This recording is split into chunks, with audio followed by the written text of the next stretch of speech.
Hey guys! As you can see, today's package is quite big.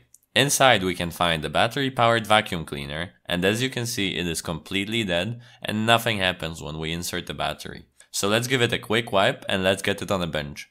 To open it up we need to remove the filter holder and the liquid plug. Once everything is unscrewed we can separate the top from the bottom. First, let's check if the button works, and as you can hear, there is continuity. So let's take a look at this tiny motherboard. After removing some of the adhesive, we can see a few more components on the board. And fortunately for me, I can spot the issue almost immediately. I am getting an open loop reading on a fuse. So let's connect a current limited source after the fuse and let's see if we can make it work. And with the battery connected to emulate the thermal cutoff, we can see the LEDs light up. So let's replace the fuse. I am going to use a typical cartridge fuse temporarily as I do not have an SMD one stocked. And after reassembly we can see it does suck.